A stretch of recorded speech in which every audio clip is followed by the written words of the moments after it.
Now, Tida's boss, I'm not entirely sure what this thing is.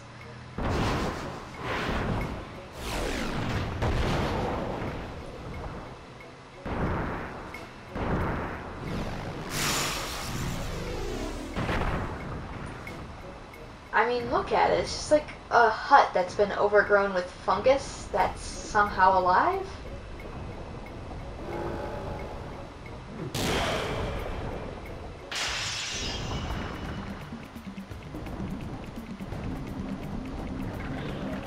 Like, up until now, all of the bosses in this game have been something that you can probably find in another Final Fantasy game.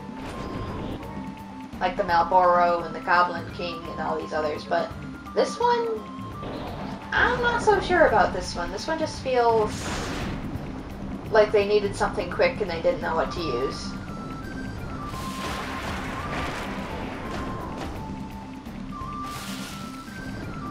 Now, if you get too close to this boss, he'll release a mist like he just did. There we go again. Which casts slow on you, so it's harder to move. So it's probably actually better to attack him from a distance. But he also moves away from me too quick, so my focus attacks don't always reach him, so a lot of times I try to attack him up close. And he can petrify you for a few seconds, so be wary of that. And if you're a spellcaster, like a Yuke or Clavat, if you cast a high enough level fire spell on him, like the Malboro, he'll catch on fire and it'll lower his defenses for a while. And he's done.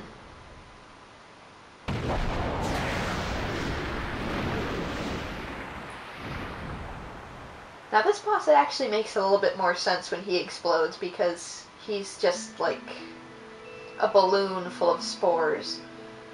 But like when the giant crab exploded, I never really understood that. It's like, what about you made you explode? You're a crab.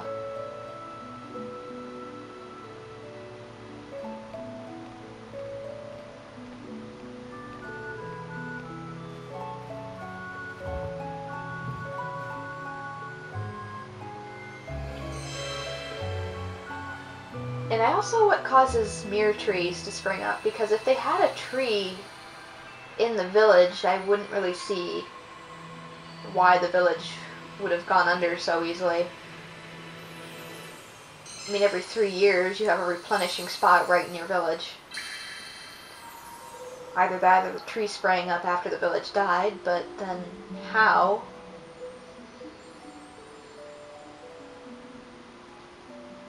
It does make me wonder how mirror trees appear, though. Because they have, like, little stone, I don't know, carvings around each one of them, which make it seem like people put them there.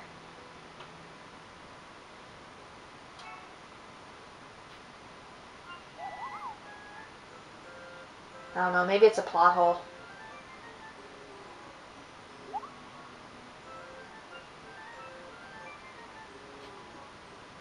It's a letter from Bren's brother, Ganoon. I'm sorry. Ganu, excuse me. Sorry, I should be in the caravan instead of you. But if I left now, you know that our home would go under before the village does. How is the journey? Right back soon? Well, geez. I'll just say I am well. Jerk. Let's see. Probably gonna try and send an accessory this time. What don't I need? Well, I have that bronze shard from earlier. And send it to them. Upgrade my alchemist status just a little bit. So maybe then he'll craft me some better armor and accessories.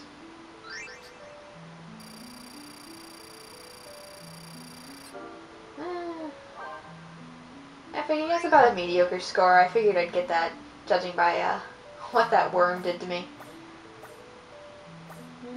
Chocobo pocket, because it's the rarest.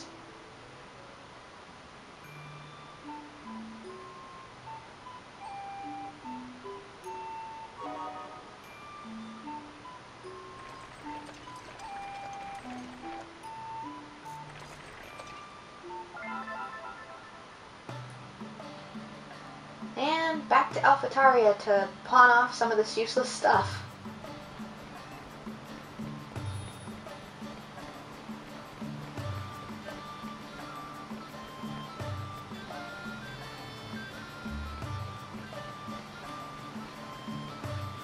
merchants down here.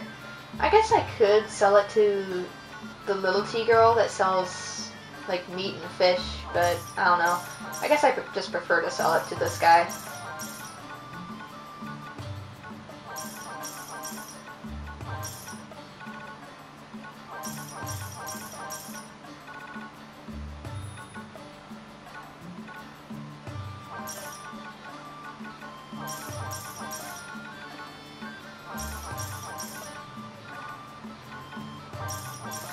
And I also apologize if you can hear engines revving in the background.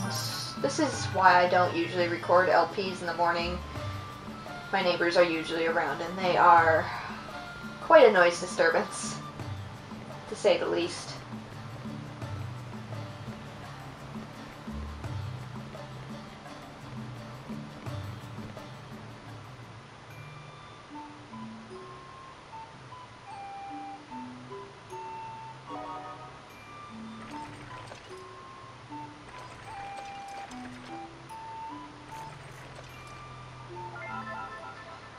Now, I could go to Moschet Manor, which was the next level right below me, but I actually want to head left first across the Miasma Stream because there is another level I want to do first.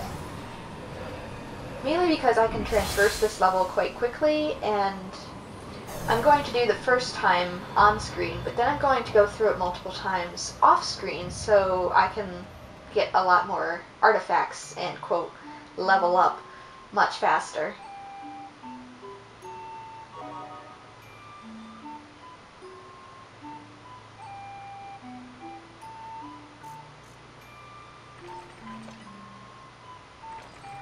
I'm going to show you this place first, though. Shella, the village of the Ukes. They're not going to let me in, though. I just want to prove that you can't get in until you do the level I just showed you first. Oh, what was I doing just now? Watch, he's so awesome. Do you wish to cross? Yes, please. It appears you do not have a mark of Shella. I cannot let you pass.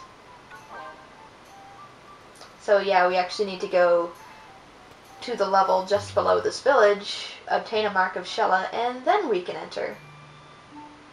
I don't really see what the purpose of that is, though.